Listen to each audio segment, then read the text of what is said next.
wasalimie wakina Penwell.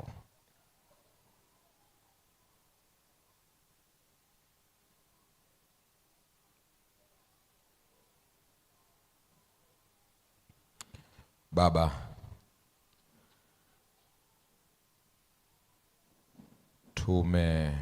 tumeisoma tabia yako katika Kutoka sura ya 20.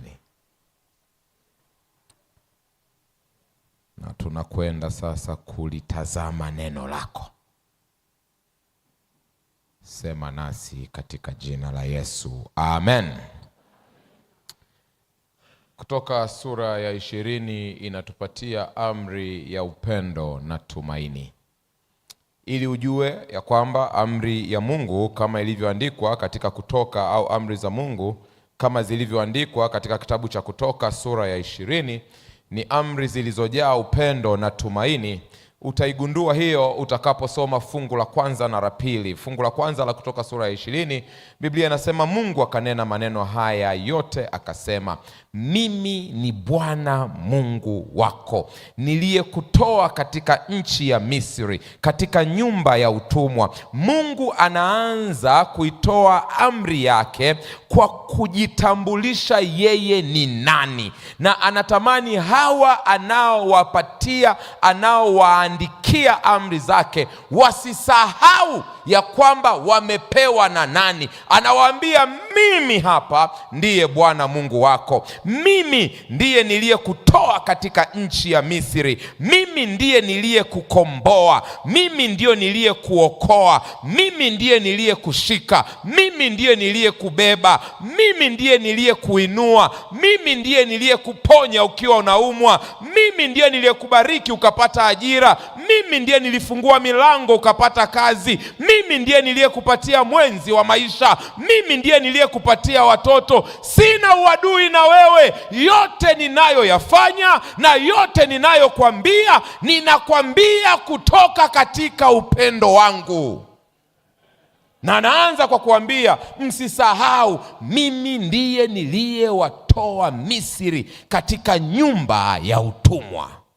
Mimi ndiye ninayetaka muwe huru. Nimepambana na kufanya yote yawezekanayo ili muwe huru. Therefore, kwa hiyo ninapokupa amri, ninapokupa sheria, ninapokupa maelekezo, sikupatii ili nikubane, sikupatii ili nikuonee, sikupatii ili nikupe wakati mgumu. Yote ninayokupatia, ninakupatia kutoka katika moyo wa upendo, na ninakupatia ili uishi kwa furaha, tena ukifurahia uhuru. Isingekuwa na maana Mungu kuwatoa Misri ili awafanye tena kuwa watumwa wake. Anasema, mimi ninaupenda uhuru wenu, ninauthamini uhuru wenu, ninaujali uhuru wenu, nimepambana ili muwe huru. Na hii ndiyo mara ya kwanza Mungu alitoa sheria yake kwa maandiko. Lakini haimaanishi ya kwamba hii sheria haikuwepo. Unajua, watu wanadhani kwamba sheria za Mungu zilianza pale kwenye Kutoka sura ya 20. No. Neno liko wazi, sheria ya Bwana ni ya milele. Ilikuwepo kabla, ipo sasa, na itakuwepo milele zote. Kwa hiyo hapa katika Kutoka sura ya 20, hapa tu ni Mungu alikuwa ameiandika kwa chanda cha kidole chake. Ndio kwa mara ya kwanza wamepewa kwa maandishi, lakini sio kwamba haikuwepo. Kwa nini pastor unasema kwamba hii sheria ilikuwepo kabla ya kuandikwa? Yohana wa kwanza sura ya 3 fungu la 4, kila atendaye dhambi afanya uasi, kwa maana dhambi ni uasi. Neno la Kiingereza linasema sin is the transgression of the law. Dhambi ni uasi wa sheria. Kwa hiyo ili dhambi iingie duniani, maana yake ni kwamba sheria imevunjwa. Muulize jirani yako, uko pamoja na mchungaji? Mwambie hiyo umeielewa. Ili tuwe na dhambi ni lazima sheria ivunjwe. Maana dhambi ni uvunjaji wa sheria.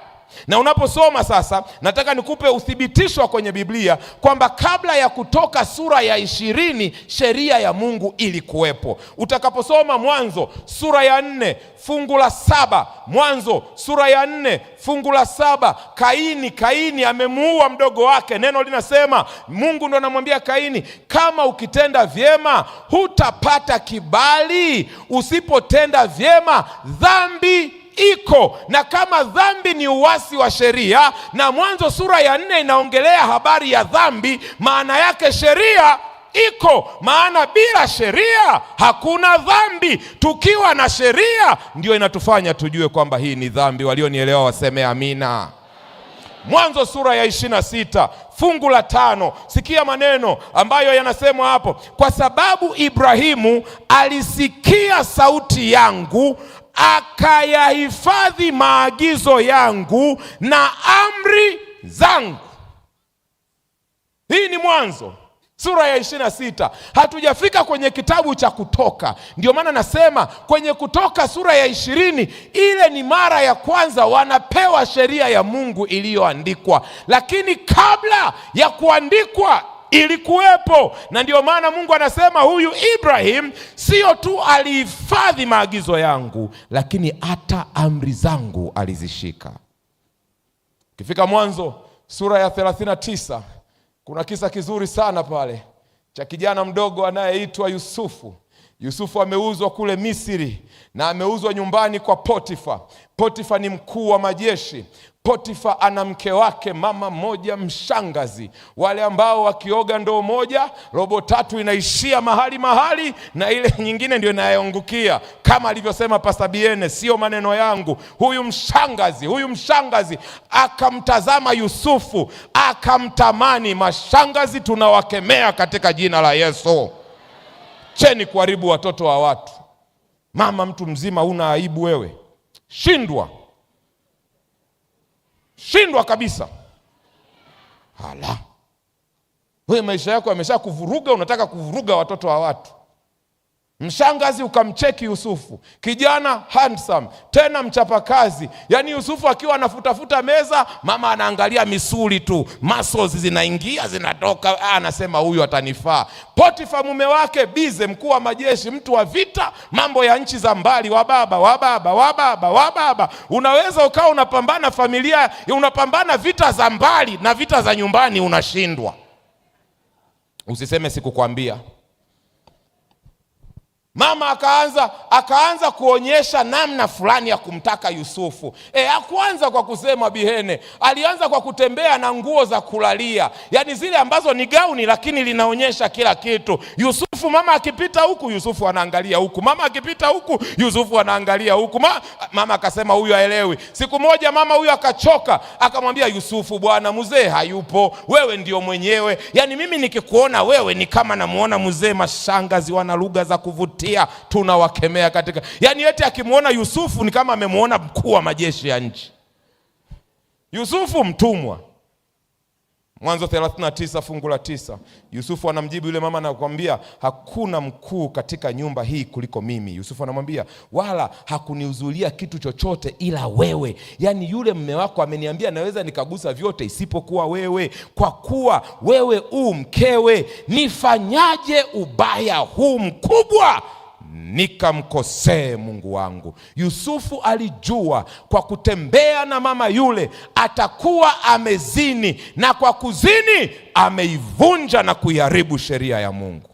Alijuaje kama ilikuwa haipo? Yakobo katika Mwanzo 35 fungu la 2, Yakobo akamwambia watu wa nyumbani mwake na wote waliokuwa pamoja naye, ondoeni miungu migeni. Na kumbuka amri ya kwanza inasema usiwe na miungu mingine ila mimi. Yakobo alijuaje ya kwamba miungu migeni haitakiwi, ni Mungu wa mbinguni peke yake, kama sheria ilikuwa haipo? Sheria haikutolewa kwenye kitabu cha Kutoka sura ya 20, iliandikwa kwenye pale mlima Sayuni, lakini kabla ya Sayuni sheria ya Mungu iliyokuwepo. Kama unaonielewa sema amina. Mwanzo sura ya 2, kabla hata dhambi haijaingia, ili ujue kwamba dhambi sio matokeo ya sheria. Kuna watu wanadhani kwamba eti sheria iko hapa kuzuia dhambi. Hakuna. Kabla hata ya dhambi, sheria ya Mungu, tabia yake iliandikwa. Mwanzo sura ya 2 fungu la kwanza mpaka la 3, basi mbingu na nchi zikamilika na jeshi lake lote. Na siku ya 7 Mungu alimaliza kazi yake yote aliyoifanya, akastarehe siku ya 7, akaacha kufanya kazi yake yote aliyoifanya. Mungu akaibarikia siku ya 7, akaitakasa, kwa sababu katika siku hiyo Mungu alistarehe, akaacha kufanya kazi yake yote aliyoiumba. Na unaposoma pale, tumesoma katika Kutoka sura ya 20 kuanzia fungu la 8, ikumbuke siku ya Sabato uitakase. Huku tena tunaambiwa Sabato imetakaswa. Nataka nikwambie, sheria haikuanzia Sayuni na Musa, ilikuwepo kabla. Pastor, sheria ilikuwa wapi sasa? Mbona unatumia tu nguvu nyingi kutuambia ilikuwepo? Yeremia sura ya 31 fungu la 33, bali agano hili ndilo nitakalolifanya na nyumba ya Israeli baada ya siku zile, asema Bwana. Sikia Yeremia 31:33, nitaitia sheria yangu ndani yao na katika mioyo yao nitaiandika. Kabla sheria haijaandikwa Sayuni, Mungu aliweka sheria yake ndani ya moyo wa kila mwanadamu, na ndani ya mioyo yetu aliandika. Warumi sura ya 2 fungu la 14 na 15. Sikia hii, maana unaweza ukasema Mungu aliandika kwa watu wake tu, aliandika kwa watu wanaompenda, kwa watu wanaomheshimu, sisi wengine hii haituhusu. Warumi sura ya 2 fungu la 14 na 15, kwa maana watu wa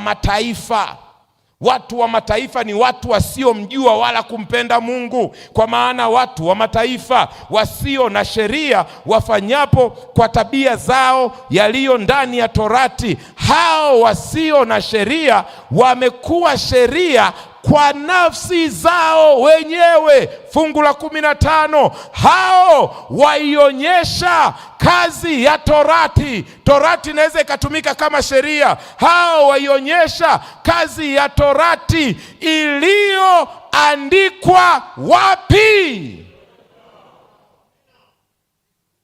Kabla sheria haijatolewa pale mlima Sayuni, Mungu aliandika sheria yake katika mioyo yetu wanaokubali wafanye namna hii. Hivyo ndivyo asemavyo Bwana. Sheria ya upendo. Yohana wa kwanza sura ya 4 fungu la 19, sisi twapenda kwa maana yeye alitupenda sisi kwanza. Niliwaambia hapa, baada ya adui kuingia paradiso na baada ya mwanadamu kuanguka dhambini, moyo wa mwanadamu umekuwa ukitafuta uadui na Mungu. Mwanadamu amekuwa akimkimbia Mungu. Mwanadamu amekuwa akimkataa Mungu. Pale bustanini tunamsikia Mungu anamtafuta Adam, anasema Adam, Adam, uko wapi? Na Mungu anasema yeye alitupenda sisi kwanza, kabla hata hatujawa na fikara za kumpenda, yeye alitupenda. As a matter of fact, tuko hapa leo kwa sababu yeye alitupenda kwanza. Ni upendo wake ndio uliomsukuma kukuumba wewe na kuniumba mimi. Si kabla sijaenda mbali nikwambie tu hapa, usitishwe na watu. Ili mradi Mungu anakupenda, hiyo inatosha. Kuna watu tumekuwa bize, tunalamba miguu ya watu tukitafuta kupendwa, kubembeleza upendo, kufanya nini? Ngoja nikwambie, hata dunia yote ikukatae, ili mradi Mungu anakupenda, hiyo inatosha. Kuna mtu anayajua mapenzi ya Mungu, lakini anaogopa kukataliwa na watu, anaogopa kutengwa, anaogopa kutimiza mapenzi ya Mungu ili asiache kupendwa na wanadamu. Biblia inasema Mungu alitupenda kwanza. Na Yohana sura ya 15 fungu la 16 iko bayana kabisa, sio sisi tuliomchagua Mungu, bali ni yeye aliyetuchagua kwanza. Kabla moyo wako ukitafuta uadui na Mungu, yeye alikuwa anakupenda. Anakupenda sasa, atakupenda kesho, atakupenda milele zote. Na tumaini lenye baraka linasema kwa upendo wake atakuja kukutoa kwenye dunia hii ya dhambi.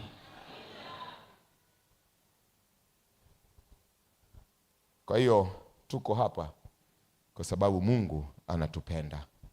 Anatupa sheria yake kwa sababu yeye anatupenda. Yohana wa kwanza sura ya 5 fungu la 3, Biblia inasema kwa maana huku ndiko kumpenda Mungu. Sasa tumeshajua anakupenda, na wewe unasema ninampenda. Ngoja nikwambie maana ya kumpenda Mungu ni nini. Yohana wa kwanza 5:3, kwa maana huku ndiko kumpenda Mungu, kwamba tuzishike amri zake, wala amri zake si nzito. Kumpenda Mungu sio tentelete. Kumpenda Mungu sio ngonjera.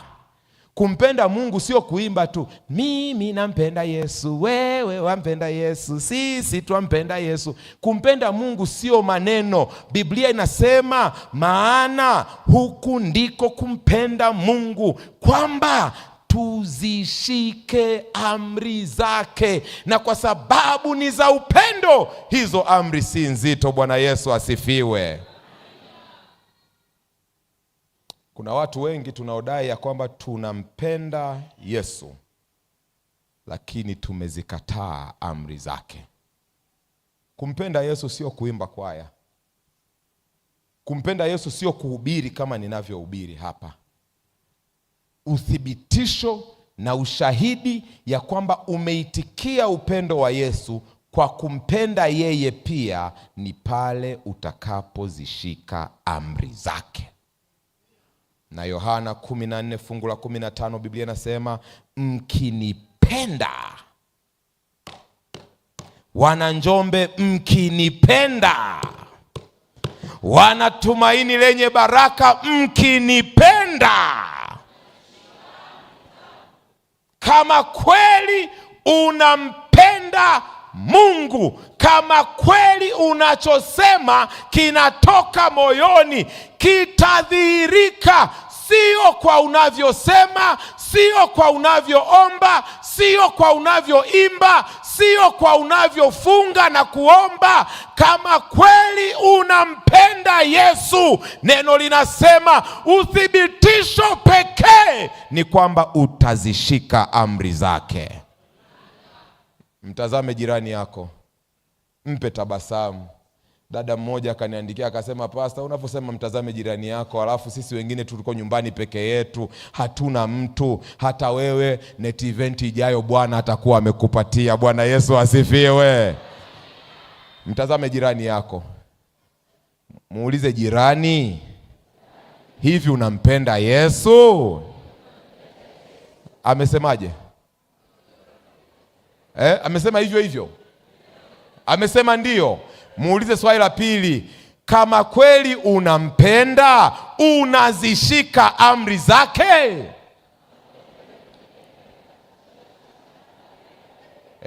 Sasa hapo unaona wengine wanaanza kutabasamu kwa aibu, wengine macho yanaanza kuanguka chini. Kaza macho, mumtazame mchungaji. Hata kama unajifanya unampenda lakini uzishiki amri zake, tumeleta neno ili kuanzia leo utembee katika upya wa maisha. Ngoja nikwambie kitu kizuri sasa. Siku zote Mungu alipopenda, alithibitisha kwamba anapenda kwa kutoa. Ile Yohana 3:16, kwa maana jinsi hii Mungu aliupenda ulimwengu hata akafanya nini? Waefeso 5:25, mnaikumbuka ile? Enyi waume, haya ndio mambo ya mzee Bihene na ndio mtaalamu wa haya atakuja kuyaeleza. Enyi waume, wapendeni wake zenu kama Kristo naye alivyolipenda kanisa. Halafu akafanya nini? Akajitoa. Kwenye Biblia upendo wa Mungu siku zote unaendana na kutoa.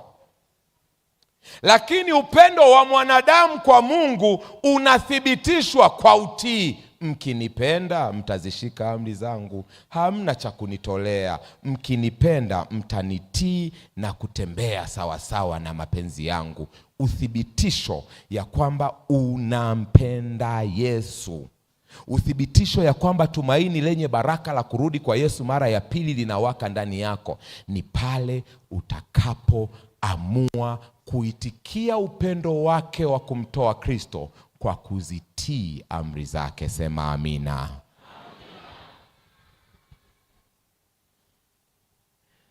Lakini sasa siku moja Yesu akaulizwa swali na kijana mmoja katika Mathayo sura ya 22 fungu la 36. Nasoma mpaka fungu la 40. Mathayo 22:36 mpaka 40. Kijana mmoja akamwambia, mwalimu, katika Torati ni amri ipi iliyo kuu? Katika Torati ni amri ipi iliyo kuu? Akamwambia, mpende Bwana Mungu wako kwa moyo wako wote, kwa roho yako yote na kwa akili zako zote. Hii ndiyo amri iliyo kuu, tena ni ya kwanza, na ya pili yafanana nayo, nayo ni hii: mpende jirani yako kama nafsi yako. Katika amri hizi mbili hutegemea Torati yote na manabii. Yesu akamsamaraizia huyu kijana akasema, amri iliyo kuu ni upendo. Upendo kwa nani? Upendo kwa Mungu. Upendo kwa nani? Upendo kwa wanadamu wenzako. Na Yesu anaposema upendo kwa Mungu na upendo kwa mwanadamu, amesummarize amri 10. Kwa sababu ukiwa mwanafunzi mzuri wa Biblia ukatazama zile amri 4 za kwanza, zinaonyesha upendo wa mwanadamu kwa Mungu, na zile amri 6 za mwisho kwenye zile 10 pale kutoka sura ya 20 zinaonyesha upendo wa mwanadamu kwa mwanadamu. Usiwe na miungu mingine ila mimi, hiyo ni ya Mungu. Usijifanyie sanamu ya kuchonga, hiyo ni ya Mungu. Usilitaje jina la Bwana Mungu wako bure, hiyo ni ya Mungu. Ikumbuke siku ya Sabato uitakase, siku 6 fanya kazi utende mambo yako yote, lakini siku ya 7 ni Sabato ya nani? Hizo 4 za kwanza ni zake.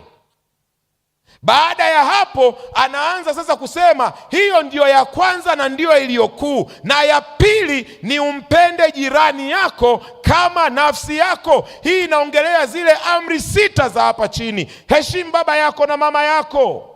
Baba yako na mama yako si ni wanadamu wenzako?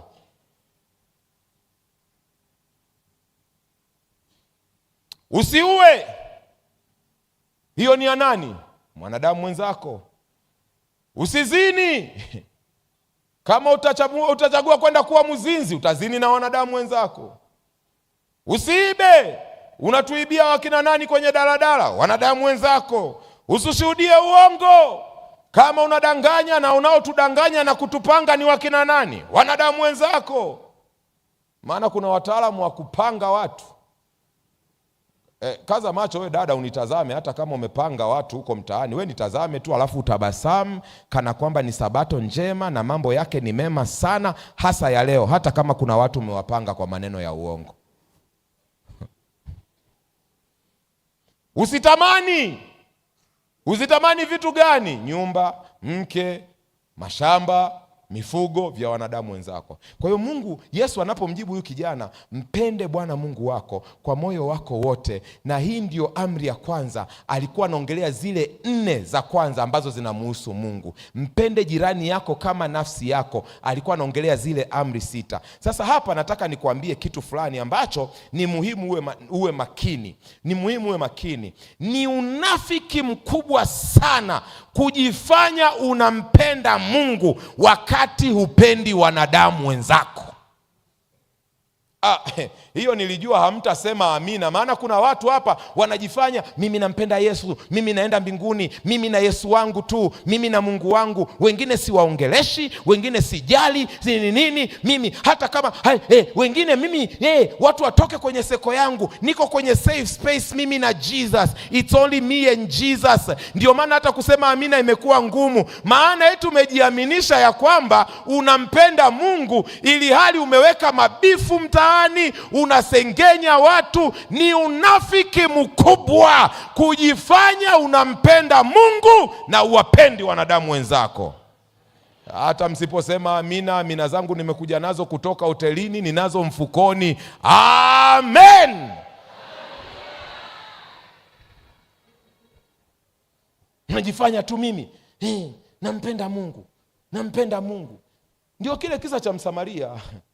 Mlawi anajifanya yuko bize na mambo ya dini, wakati anaacha mwanadamu mwenzake anaangamia hapo. Ni unafiki. Unafiki. Tuna Wakristo wenye mabifu na kila siku wako kanisani.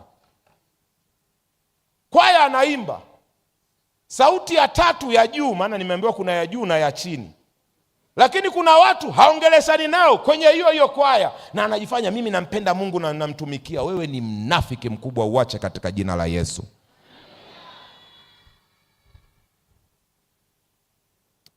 Pastor, mbona unatufokea sana? Yohana wa kwanza sura ya 4.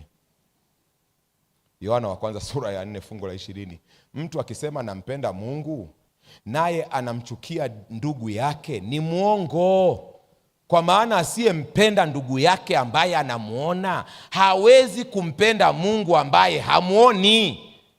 Muache kutupanga na kutudanganya, mnajifanya wasafiri wa kwenda mbinguni ili hali mumeweka mabifu na kuna watu mmekataa kuwasamehe. Sikiliza, amri ni hii: mpende Bwana Mungu wako kwa moyo wako wote, tena baada ya hapo mpende jirani yako kama nafsi yako. Hiyo ndiyo amri iliyokamilika. Bwana Yesu asifiwe.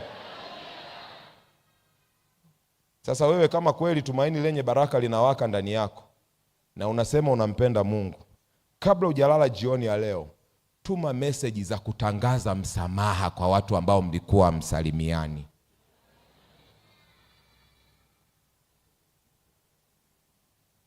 Haya, unafiki namba 2. Ni unafiki kujifanya unawapenda sana watu wakati hauna mahusiano na Mungu. Wewe naye ni mnafiki. Kuna jeshi limekodishwa mahali huko. Naona liko vizuri. Tena wale ndio walitakiwa wahamie hapa, nyie mpigwe na baridi kule nje. Ni unafiki kujifanya mimi nampenda sana mke wangu wakati Mungu hauna mahusiano naye. After all, ngoja nikwambie ukweli, we mama, usidanganywe. Kama mume wako hana mahusiano na Mungu,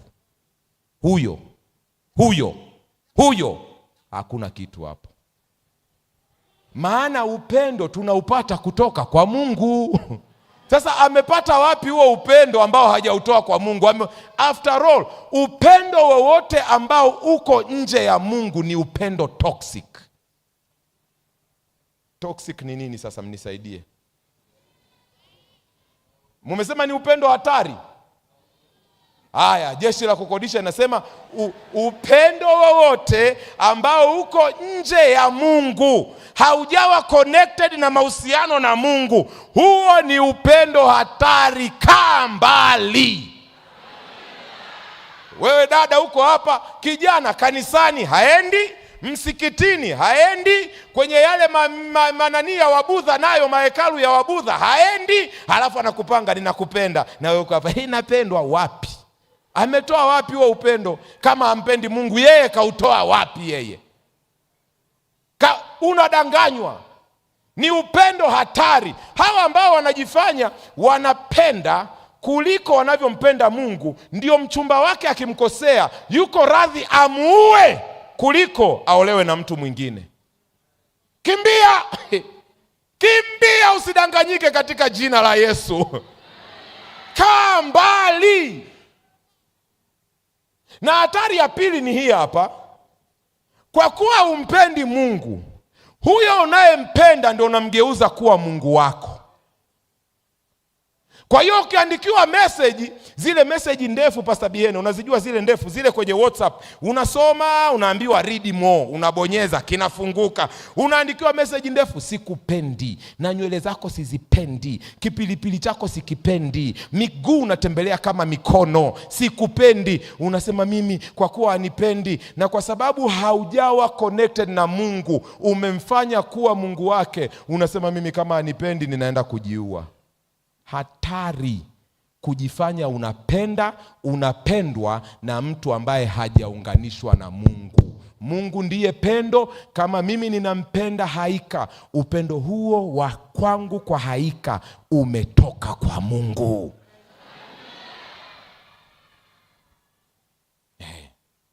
Na yupo hapa binti, mimi ukiniacha tu, wewe ndio oksijeni yangu.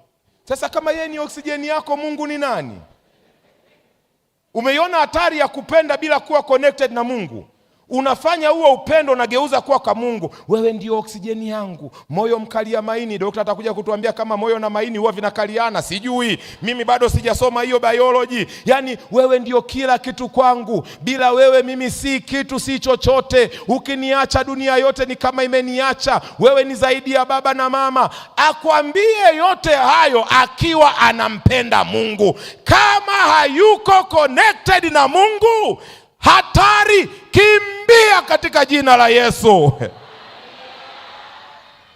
Kuna mama amekaa hapa anasema, sasa pastor, mimi mbona mume wangu anasema ananipenda na ampendi Mungu, nifanyeje? Hilo swali Pastor Bihene atakuja kulijibu, ni zaidi ya uwezo wangu. Yalionileta hapa ni haya ninayoyafanya. Kazi ya sheria ni nini? Kazi ya sheria ni nini?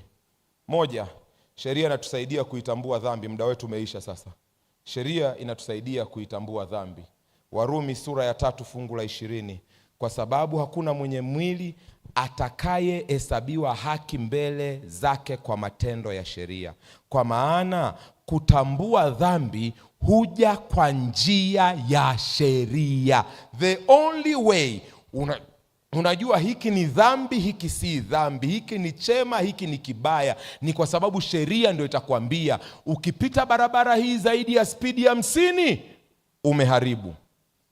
Kama hamna kibao, kanyaga bati yote mpaka uende ukapindukie mbele, hujavunja sheria. Lakini ikisha kwambia tu kwamba barabara hii mwisho ni 50, hiyo 50 nakwambia ukienda zaidi ya hapa wewe ni mkosaji. Kazi ya kwanza ya sheria ni kukufanya uitambue dhambi. Warumi sura ya 7 na fungu la 7. Biblia inasema, tusemeje basi? Torati ni dhambi? Hasha! Walakini singalitambua dhambi ila kwa sheria. Nisingejua kwamba hii kuzini ni dhambi kama sheria isingekuwepo. Nisingejua kwamba kuua ni dhambi kama sheria isingekuwepo. Tena anaendelea kwa kutoa mfano, anasema kwa kuwa singalijua kutamani kama torati isingeliambia usitamani. Na ile amri ya 10 imetuambia usitamani mke wa jirani yako, nyumba ya jirani yako, mifugo. Usingelijua kwamba kutamani ni dhambi kama sheria isingekuwepo. Kazi ya kwanza sheria ni kukufanya uijue dhambi. Kama umenielewa sema amina. Kazi ya pili ya sheria, sheria inatuongoza kwa Kristo. Sheria inatuongoza kwa Kristo. Wagalatia 3:24 Biblia inasema, hivyo torati imekuwa kiongozi. Na nilisema neno torati linatumika interchangeably, linatumika kwa kubadilishana na sheria. Hivyo torati imekuwa kiongozi kutuleta kwa Kristo ili tuhesabiwe haki kwa imani. Sheria ndiyo imetushika ikatusukuma kwenye pendo la Kristo, na tunapoingia kwenye pendo la Kristo tukisukumwa na sheria tunahesabiwa haki kwa imani. Sheria haikuokoi, lakini sheria inakusaidia uijue dhambi na utembee sawa sawa na mapenzi ya Mungu. 2, sheria inakuongoza. Torati inakuongoza. The law leads you to Christ. Sasa hapa kwenye swala la sheria au amri za Mungu kuna hatari moja, na dakika zizo chache zilizobakia nataka nimalize na hii hatari. Kuna makundi mawili ambayo yote ni ya hatari, Pastor Kamwene. Kundi la kwanza linasema mimi sitaki sheria. Sheria imeshapita, mimi na sheria hapana. Hawa ni hatari. Kundi la pili ambalo ni another extreme, inasema mimi sheria ndio inayoniokoa.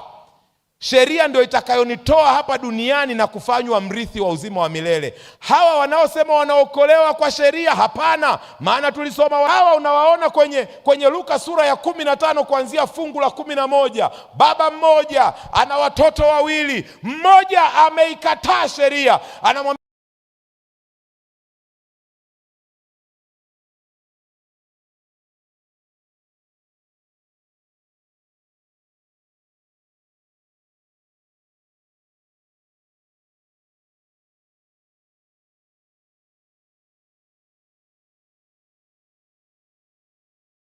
baba, mimi mambo yako siyataki, mahusiano na wewe sitaki, kupendwa na wewe sitaki. As a matter of fact, baba, jifanye kana kwamba umekufa hivi, nipe kilicho changu niondoke. Sitaki mambo yako, sitaki sheria zako, sitaki amri zako, nataka uhuru, niende mbali na wewe. Huyu ameikataa sheria. Mwingine akabaki nyumbani, kaka mkubwa. Na mwishoni mwa kisa tunaona ni kweli alikuwa anaishika sheria, lakini hana mahusiano na baba. Anaishika sheria, shambani alienda, kanisani alienda, vyote vya nyumbani alifanya, lakini bado mahusiano yake na baba ni mabovu. Maana ameishika sheria akidhani sheria itamuokoa nje ya Yesu, na bado hana wokovu. Kisa kinasema yule mdogo aliyeivunja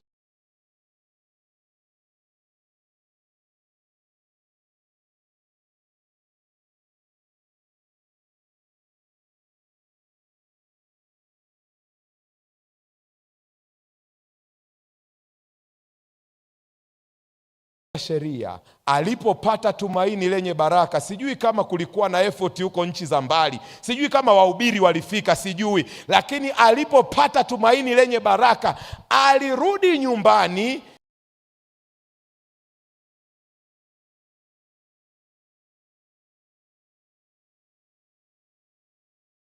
chini tena ya mamlaka na upendo na mahusiano ya baba, akapokelewa. Wewe uliyeko hapa, yawezekana umetanga mbali na baba, yawezekana sheria ya Mungu haijawa na nafasi kwenye maisha yako, yawezekana umekwenda kinyume na sheria ya Mungu. Wewe unaenda kwa waganga wa kienyeji, Mungu humpi nafasi yake. Yawezekana wewe unaivunja Sabato, umetanga mbali na sheria ya Mungu. Yawezekana ni mwizi, na labda kilichokuleta hapa jioni ya leo ni ili uibe. Yawezekana ni mzinzi, na kwenye simu yako labda una message za wake za watu. Ninataka kukwambia jioni ya leo, ukirudi kwa baba kama yule kijana mdogo wa Luka 15, baba atakupokea. Mlango bado haujafungwa, nafasi bado iko wazi. Njoo nyumbani, baba anakungoja.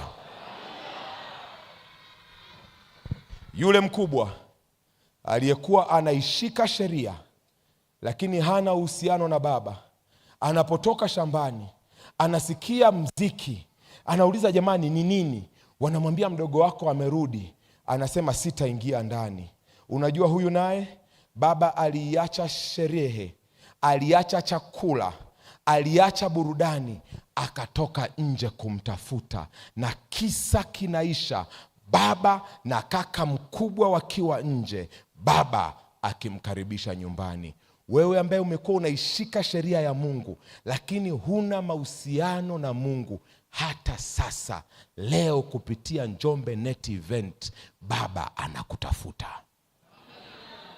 hata kata tamaa. Unajua kuna watu kwa muda mrefu tumedhani kwamba kwa kushika Sabato tunakwenda mbinguni, kwa kutokuwa wazinzi tunakwenda mbinguni, kwa kutofanya nini. No. Unaweza ukaishika sheria kama Mafarisayo walivyofanya, lakini huna mahusiano na Baba. Walioishika sheria ndio walimuua Yesu haraka ili wawahi kuiandaa Sabato. It is possible to be in connected and in love with the law without the God of the law. Inawezekana ukaishika sheria bila kumshika mwenye sheria, na tuko wengi ambao tumeishika sheria, lakini mwenye sheria Mungu hatuna mahusiano naye. Baba na wewe anakuita na anasema niko tayari, niache vyote, niache vyakula, niache vinywaji, nikae nje nikikutafuta, nikiongea na wewe, nikijibu maswali yako, nikikueleza ninavyokupenda, mpaka utakapokubali kuingia ndani. Hajakata tamaa. Mlango uko wazi kwa wadhambi na wasio wadhambi. Mlango uko wazi kwa walevi na wazee wa kanisa. Mlango uko wazi kwa wanaokwenda kanisani na wanaoshinda kwenye vilabu vya pombe. Wote Baba anawatafuta na hatatulia mpaka amekupata. Tunapoita wito, nyie ambao mko kwenye vituo huko, wachungaji, wainjilisti,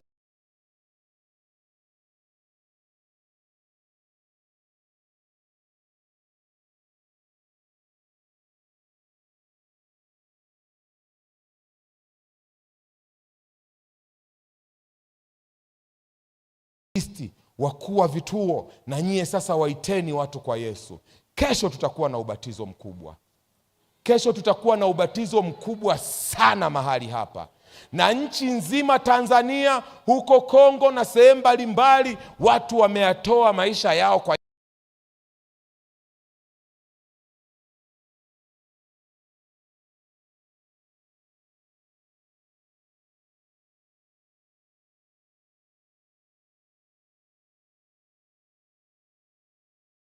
Yesu. Tutakuwa na ubatizo mkubwa sana. Wakuu wa vituo, wainjilisti, wale ambao ni wachungaji, mko kwenye vituo, anzeni kuwaita watu kwa Yesu ili muandae kwa ajili ya ubatizo. Waiteni. Yesu anawaita na anawangoja. Wale ambao mko nyumbani peke yenu na mmelisikia neno la Bwana na limekugusa na unatamani kuyatoa maisha yako, huna mchungaji, huna mzee wa kanisa, huna mkuu wa kituo, hata wale kituo cha Pastor Butoke yuko Njombe, kituo kiko kule. Wale ambao hamna wakuu wa vituo, mko nyumbani na mnataka kuyatoa maisha yenu kwa Yesu, kuna kodi imewekwa hapo kwenye screen. Piga scan hiyo kodi, fungua kodi hiyo, andika taarifa zako, tutakuandalia ubatizo na wewe umpe Yesu maisha yako. Hiyo kodi inaitwa Tumaini Connect. Tumaini Connect. Weka simu yako, kamera ya simu hapo, scan, fungua, jaza taarifa. Popote pale ulipo, hata kama ni nje ya bara la Afrika, hatutatulia mpaka na wewe umempokea Yesu Kristo kama Bwana na Mwokozi wa maisha yako.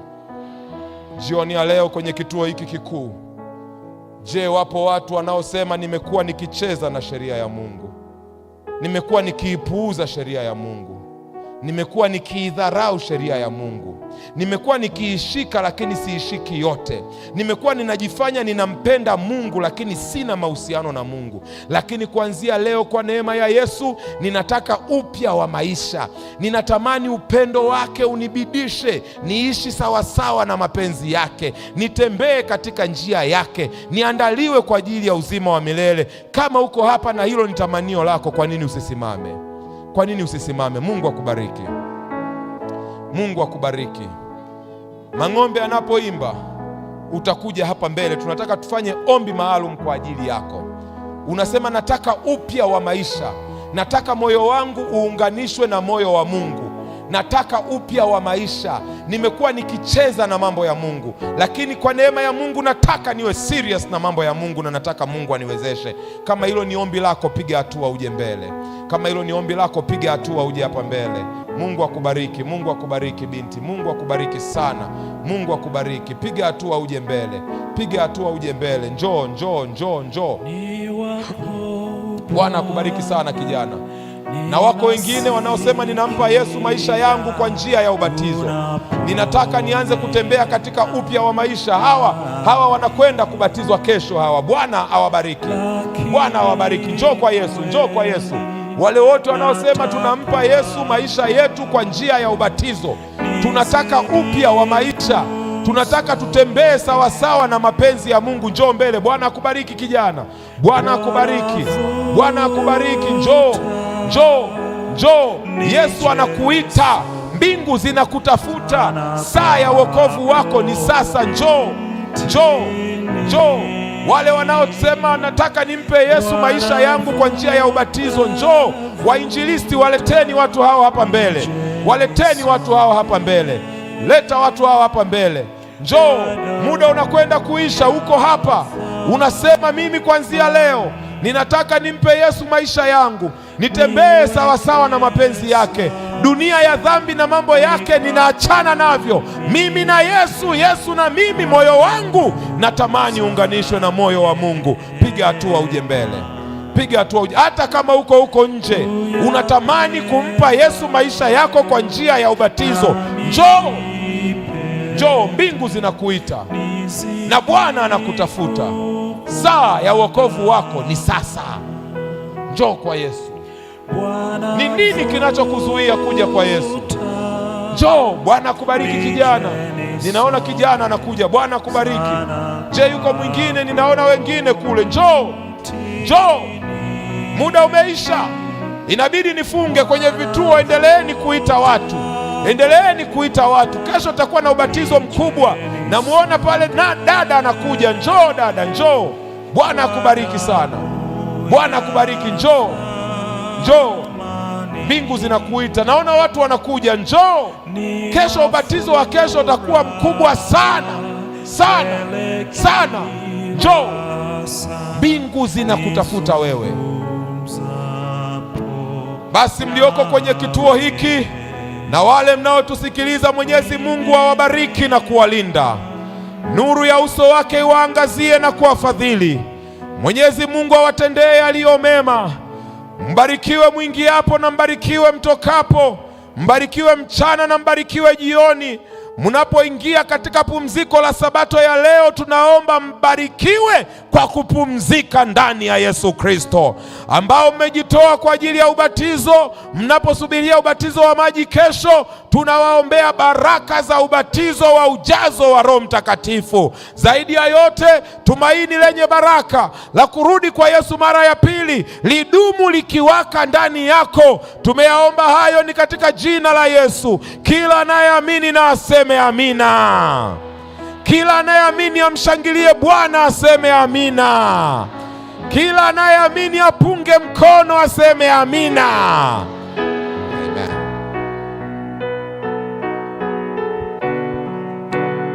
Je, tumetoka hewani, lakini yawezekana bado yuko